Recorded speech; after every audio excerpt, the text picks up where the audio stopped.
Desde el 7 de diciembre hasta hoy, en los momentos más duros que atraviesa el presidente profesor Pedro Castillo y cuando todas las organizaciones que le prometían apoyo, respaldo hasta la muerte y hasta las últimas consecuencias fueron las primeras que se le voltearon, lo traicionaron y le dieron la espalda, un conjunto de líderes sociales, valientes luchadores provenientes de otras épocas, de otras luchas, desde las luchas contra el proyecto Conga, las luchas por el agua, la vida, el medio ambiente, la lucha por la libertad, la agricultura, la lucha por la ecología, la lucha por la paz, por los derechos fundamentales, valientes luchadores llegaron al instante y reconocieron que este era el momento de volver a actuar, de volver a manifestarse.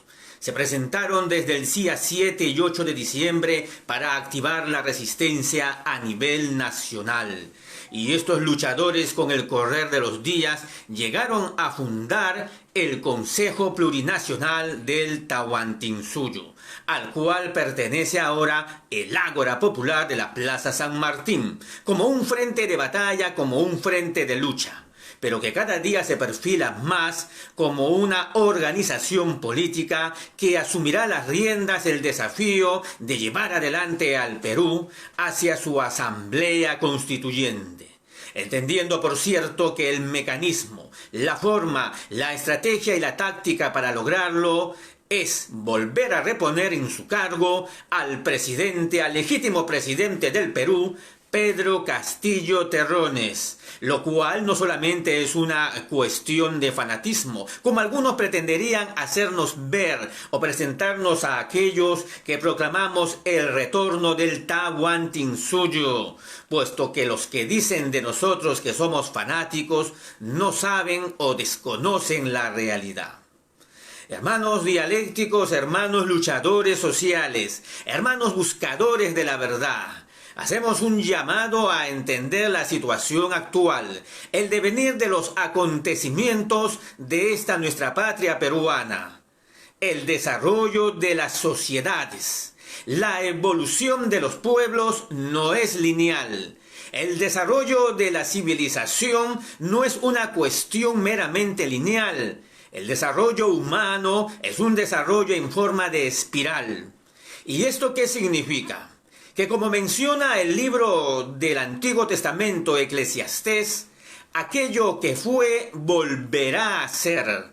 Es decir, que si nuestros antepasados vivieron el glorioso Tahuantinsuyo, esto significa que esto es nuevamente la etapa en que volveremos a reencontrarnos, pero ya no en el mismo estado o nivel evolutivo, sino ahora en una etapa superior.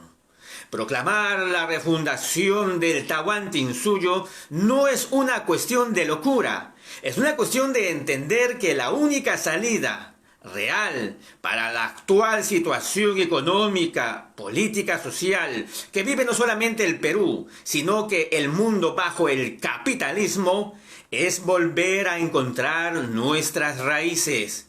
Y nuestras raíces descansan en un glorioso pueblo que, si bien no era perfecto, llegó a vivir lo que algunos autores llamaron el antiguo socialismo de los incas, en lo cual confirmamos y ratificamos que nunca fuimos un imperio. El calificativo de imperio de los incas no es exacto. Nuestra sociedad, la sociedad de nuestros abuelos, la sociedad que quería rememorar el glorioso Túpac Amaru II, jamás fue una sociedad vertical. Y cada uno de los que se agrupaba en aparentes clases sociales no era más sino la forma de agruparse por especialización. Como investigadores no considerados por el sistema han añadido sobre el Tahuantinsuyo, nuestro incanato era una sociedad eminentemente meritocrática, es decir, gobernaban los más capaces, los más preparados, quienes se enfrentaban en competencias manuales, intelectuales, físicas y mentales para llegar a ser los nuevos gobernantes del Tahuantinsuyo, y formaban por supuesto sus panacas, sus grupos familiares con los cuales iban a entrar de nuevo en la competencia. Es decir, la sociedad inca no era una sociedad de dinastías reales que se sucedían en el poder. Era una sociedad que combinaba el mérito, que combinaba la forma de entender la vida, y aquellos más preparados y sobre todo espiritualmente y aptos para manejar el poder eran los que tenían que conducirlo. El Consejo Plurinacional de Tahuantinsuyo actual, que ha llevado adelante grandes rimanacui, conversatorios, encuentros en la ciudad de Arequipa el último 4 de abril y en la ciudad del Cusco el pasado sábado 22 de abril. Se perfila como el brazo operador política del cambio que necesita nuestra amada patria peruana. El Tahuantinsuyo es pues el ejemplo del pasado que nos guía hacia el mañana. El Tahuantinsuyo es la identidad que todos necesitamos tener para valorarnos a nosotros mismos, para no estar viendo a los europeos como ejemplo de desarrollo, para no estar mirando al viejo antiguo Egipto o a la vieja Mesopotamia como referencias de civilizaciones antiguas, para saber que nosotros también, desde la antigua Caral, teníamos contemporáneamente con estas civilizaciones de hace 5000 años atrás, el mismo desarrollo que ahora estarían bastante orgullosos el 100% de peruanos si tuvieran realmente la comprensión de lo que se vivió en esas etapas. En la vieja Caral, por ejemplo, se encuentra el testimonio, gracias a las investigaciones de Ruth Shadi, de una manera fabulosa de hacer política. Esa manera fabulosa de hacer política en la cual los arquitectos de Caral nunca llegaron a construir templos para adorar a dioses, sino más bien se destacaron por construir anfiteatros para llevar adelante asambleas populares, nos daría la enseñanza de que se gobernaron colectivamente. De tal manera que, a diferencia de los viejos pueblos contemporáneos de China, Egipto, Mesopotamia y del mismo México azteca, que no es lo mismo que la civilización maya, ambas en Centroamérica, en Caral los antecesores de incas y preincas se encargaron más bien de difundir una forma de civilización diferente, completamente horizontal, donde los sabios daban las pautas, pero las decisiones las tomaban todos. Según lo que señala Ruth Shadi, esta civilización de aquel entonces no encuentra otra comparación o parangón en las civilizaciones del pasado de la Tierra. La civilización de Caral nos da a conocer que nosotros tenemos que rememorar el ejemplo de esos abuelos nuestros. Somos colectivistas, somos comunitaristas, somos comunistas y está en nuestros genes. José Carlos Mariátegui lo sabía. Por eso que señaló que la revolución peruana sin calco ni copia se tiene que realizar de todas formas con el ejemplo de nuestros antepasados. No solamente porque los ayllus siguen presentes, no solamente porque la organización familiar inca sigue allí vigente, sino porque es la única forma de salir de la actual situación de postergación que el capitalismo salvaje ha impuesto a los pueblos del mundo.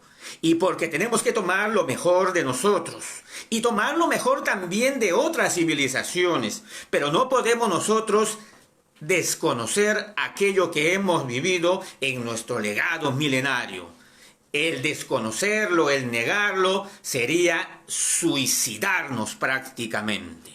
Políticamente, por eso ahora, cuando tenemos a un segundo Atahualpa secuestrado por las grandes transnacionales, este Atahualpa que sabemos que no es un hombre perfecto, un hombre con muchos errores y con cosas que tendrá que responder, Pedro Castillo Terrones, que no puede seguir en prisión porque representa el mismo secuestro que vivió también el Inca Atahualpa, nada más que ahora estamos en una etapa nueva del colonialismo imperial. Estados Unidos ordenó el golpe de Estado contra el presidente profesor, pero Estados Unidos sabe también que le queda poco tiempo a esta imposición dictatorial. La máscara de la dictadura llamada Dina Boluarte no solamente se cae a pedazos, sino que la contradicción ahora es tan tremenda que han tenido que traer al delincuente apellidado Toledo Manrique para de esta manera salvar su imagen de ser un gobierno supuestamente democrático. Y por supuesto la dictadura cuya máscara es Boluarte cree que de esta manera va a pasar por agua tibia también lo que está sucediendo con Castillo Terrones. De Toledo Manrique sabemos que es un impresentable que se valió del discurso del Tahuantinsuyo para llegar a donde fue colocado por el pueblo mediante elecciones. Pero la diferencia con Pedro Castillo es abismante. El presidente profesor, el presidente rondero, quien se encuentra secuestrado, sabe que la única forma de avanzar inexorablemente hacia su libertad y hacia su inmediata reposición en el cargo es entender que las únicas salidas es la salida radical. Es decir, desconocer la constitución del Fujimorato y restablecer como táctica de guerra la constitución de 1979. Y no es porque nos guste esta Constitución del 79, sino que es la única manera de utilizar la legalidad del mismo sistema explotador, que ha establecido a través de constituciones, cartas magnas, a través de los llamados contratos sociales, la legalidad en cada país del mundo.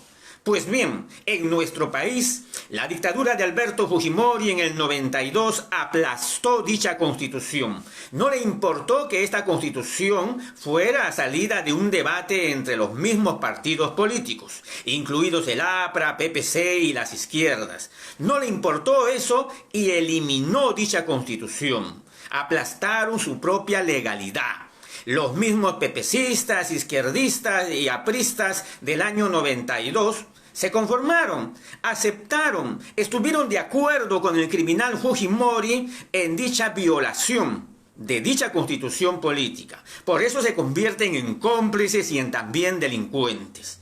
Pero como táctica de guerra, tenemos que retornar a esa constitución del 79, para que a través de ella, utilizando su propia legalidad, la legalidad de la patronal, comencemos a recuperar todo lo robado. Meter en la cárcel a todos los delincuentes que se hicieron llamar presidentes, incluidos ministros de Estado, altos funcionarios, congresistas y autoridades que no movieron ni un dedo por restablecer la Constitución del 79 y meterlos en la cárcel, embargar sus bienes, embargar sus propiedades y sobre todo a las grandes empresas que se apropiaron de nuestras empresas públicas. Esas empresas que fueron arrebatadas por Fujimori, esas empresas que fueron entregadas a precios bajísimos, esas empresas tenemos que recuperar. Y la única manera inmediata de hacerlo, salvo la revolución total, es la revolución llamada retorno a la vigencia de la Constitución del 79. Esto último es otra forma de decir revolución. Retornando a la Constitución del 79, vamos ganando tiempo. Le damos punto final a la Constitución del 93 y bajo el amparo de la Carta del 79 podemos iniciar de manera oficial el debate por la nueva Constitución Plurinacional de los Pueblos, cuya representación está en esta hermosa bufanda que tiene quien habla, entregada en el magno evento en la ciudad del Cusco el último día sábado, por valiosas dirigentes sociales, principalmente Ruth Nélida Jaya Ríos, quien es la principal coordinadora de la región del Cusco, del Consejo Plurinacional. Nuestra nueva constitución política tiene que salir del debate de las luchas actuales. No puede venir de imposición de élites. Tampoco puede venir de imposición de partidos políticos, porque estos desaparecieron cuando se inició la lucha del último 7 de diciembre. Todos aquellos que han estado en las calles, en las regiones del pueblo del Perú, de los pueblos del sur sobre todo, desactivando bombas lacrimógenas, estando al frente de las movilizaciones, portando banderolas, portando megáfonos, alzando su voz, arriesgando sus vidas contra la dictadura, esos son los que merecen estar allí en el debate para argumentar el contenido de una nueva Carta Magna. No podemos dejar que sean miserables que vienen del exterior en forma de ONG sin fundaciones los que vengan a imponernos el contenido de nuestra nueva constitución política. Por eso que el Ágora Popular de la Plaza San Martín entiende esta situación y asume la estrategia de guerra en ser parte de esta lucha. Una aparente lucha imposible, una lucha aparentemente muy difícil, pero que significa el camino largo que le ha tocado vivir a nuestro pueblo hoy. Es decir, luchar contra la corriente. Cuando nadie quiere aceptar que Pedro Castillo sigue siendo el presidente, Ágora Popular no solamente lo acepta, sino que lo asume. Y asume también que tenemos que darnos la mano con otras organizaciones del campo popular, con hermanos de la prensa popular, los medios alternativos, con hermanos de los colectivos, con hermanos de otras organizaciones que se pusieron de pie cuando se dio el golpe miserable de las Fuerzas Armadas a través de la máscara llamada Dina Boluarte. El Ágora Popular entiende que tenemos que respaldar este sacrificio del pueblo, porque somos parte de ese pueblo y no somos ajenos a ello. El Ágora Popular asume esta estrategia de guerra para ir debatiendo la constitución política que por primera vez en la historia saldrá del corazón del pueblo, al cual servimos con ese mismo corazón y hacia el cual regresamos nuestro amor a través de esta lucha. El Ágora Popular entiende que nuestra primera constitución que saldrá del debate del pueblo tiene que ser una constitución que reconozca los derechos de la Pachamama. No porque queramos fotocopiar las constituciones de pueblos hermanos como Bolivia, Ecuador o Venezuela, que nos dan un ejemplo del proceso que siguieron, sino porque entendemos que es la única manera de acabar con los llamados conflictos sociales. Reconociendo los derechos de la madre tierra, vamos a saber en dónde podemos mantener lo que es la llamada explotación minera y en dónde tenemos que salvaguardar sí o sí la protección del agua, la vida y la agricultura. Que ambas actividades no pueden estar juntas. Por más que los capitalistas y sus transnacionales nos digan que el agua sí y la minería sí, nosotros sabemos por experiencia, desde las luchas en Tía María, contra Conga, Espinar y todas las demás de los pueblos del Perú, que ambas actividades no pueden estar juntas, porque el planeta que pisamos es viviente. Y arrebatar los minerales del interior no es cualquier cosa, es una forma de contaminación seria que se genera. Y por más que nos digan que hay actividad minera moderna que no contamina, sabemos que en el fondo es una mentira. Toda actividad minera, toda actividad extractiva tiene un impacto ambiental. Pero los miserables de las grandes corporaciones quieren hacernos ver que nosotros somos ignorantes al pelear contra esa actividad salvaje. La minería de socavón y la minería de Tajo Abierto, ambas tienen fuerte contaminación. Si no, veamos el ejemplo de Cerro de Pasco, principalmente bajo la premisa de esta primera actividad, minería de socavón. Cuántas décadas extrayendo minerales del subsuelo y tenemos ahí una ciudad completamente contaminada, con niños que fallecen a los primeros años de su vida, que no llegan ni siquiera a ser adolescentes, con una ciudad de Cerro de Pasco que está a punto de caer hacia el subsuelo, porque abajo ya no hay nada. Este ejemplo de Cerro de Pasco nos demuestra que la manera como han venido desarrollando su explotación, el llamado desarrollo minero de los países europeos, asiáticos y de los Estados Unidos, que es el imperio actual, ha sido a costa de la muerte de nuestra Pachamama, de nuestra naturaleza, de nuestros niños, de nuestros hijos. Por eso la primera constitución emanada del pueblo en este siglo XXI, que la vamos a hacer y que la estamos redactando y que la vamos a lograr, tiene que ser una constitución eminentemente ecologista. Pero no la ecología de las grandes ONGs, sino la ecología radical que emana de la experiencia del pueblo.